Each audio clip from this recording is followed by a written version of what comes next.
A house is valued at £240,000. Its value is predicted to rise by 2.8% per annum.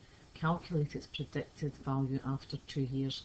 Now, there is a key to your question after 2 years. I know it's one of these ones where we work out and multiply it and we raise it to a power, and it would be a power of 2. Rise is the important bit, so we're increasing the percentage. So the percentage we've got is 100% plus another 2.8%, which gives me 102.8%. Now, we want to work out what our multiplier is. It is 1.028, so therefore the value of this house is going to be 1.028 to the power of 2, that's the number of years, the time always goes up there, and multiply it by the value, so the value is £240,000. And when you put all of that into your calculator, you get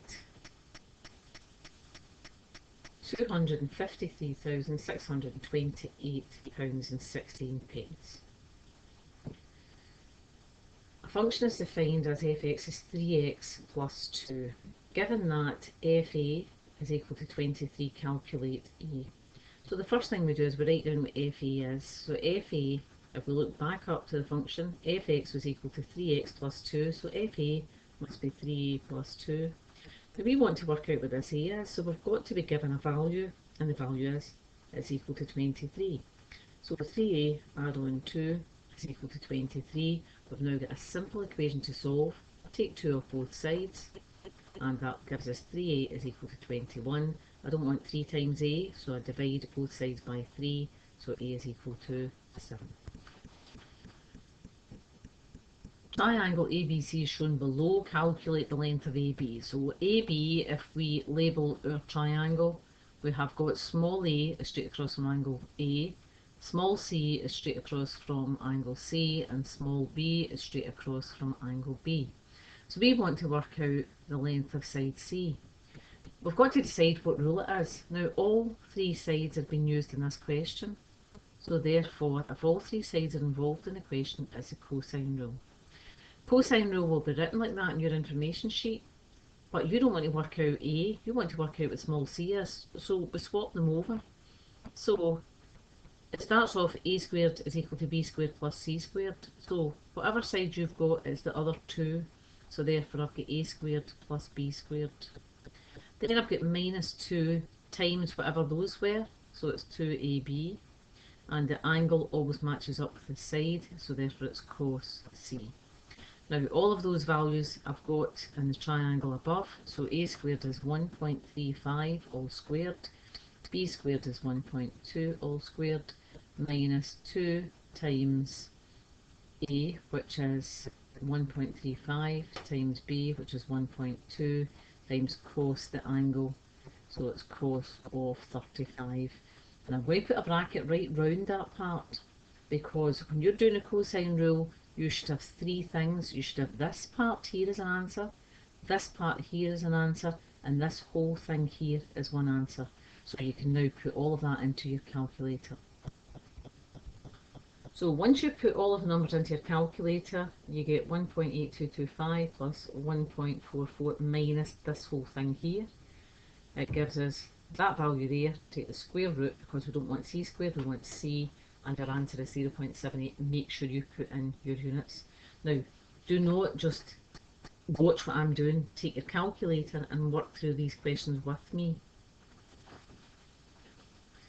We want to find the magnitude of u vector. So the magnitude of any vector is equal to the square root of each component squared. So it's 6 squared plus minus 13 all squared plus 18 squared. That gives me the square root of 6 squared is 36, and we've got to add on minus 13 all squared, which is 169, and then I want to add on 18 squared. That gives me 324. So all I have to do now is add all of them up. That gives me the square root of 529, which works out to be 23. Vectors p and q are shown in the diagram below. Find the resultant vector of p plus q. Express your answer in component form. So component form is when you've got the two numbers up and down the way. Right, so we're starting here for vector p and we're going across to the left by 1, 2, 3, 4, 5 boxes, and we're going up 3. So p vector is going across to the left by 5, so that makes the component minus 5, and it went up by 3, so it's minus 5, 3. Q vector, do exactly the same, find where it starts. It starts here, it goes to the right by 1, 2, 3, 4, and it goes down 1, 2, 3, 4, 5.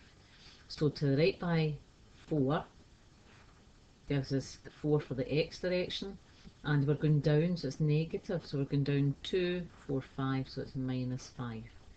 So we want the resultant vector of p plus q, so all we have to do is add both of those vectors. So minus 5 plus 4 is minus 1, and 3 plus minus 5 is minus 2.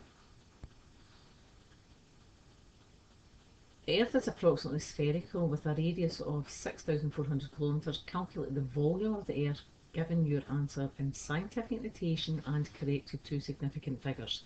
Right, so you go to your information sheet and the volume of a sphere is 4 over 3 pi r cubed. So when I put those numbers in, I get 4 multiplied by pi. You can either use your full number in your calculator or 3.14 and multiply that by the radius to the power of 3, which is 6,400 to the power of 3, and all of that answer is divided by 3. Now put all of that carefully into your calculator. When I put that into the calculator, I get 1.09806, and that goes on, times 10 to the power of 12.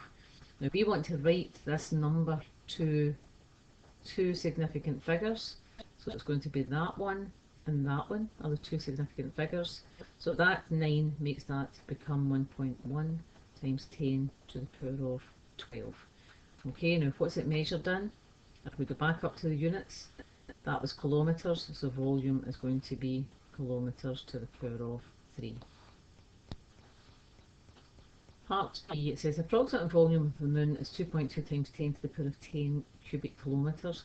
Calculate how many times the Earth's volume is greater than the moon's.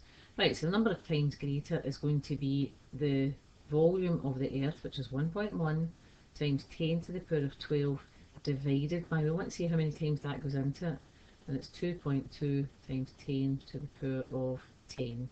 And when you divide that out, it turns out to be an answer of 50. We want to divide two fractions, so the rules for dividing fractions are take the second fraction and flip it upside down and it becomes multiply. So we've got 5t over s, that stays exactly the same. I change to multiplication and I switch the numerator and the denominator. So 2s squared comes to the top and t goes down at the bottom. Right, so rules for multiplying fractions are multiply straight across the top and straight across the bottom. But you can look and see if there's anything that will cancel. Now I can see t, so t into t goes once, t into t goes once. I can see s, so s into s goes once, and s into s squared just leaves you with s. So now multiply straight across the top gives us 5 times 2s is 10s, and 1 times 1 is 1. We do not need to do anything with that.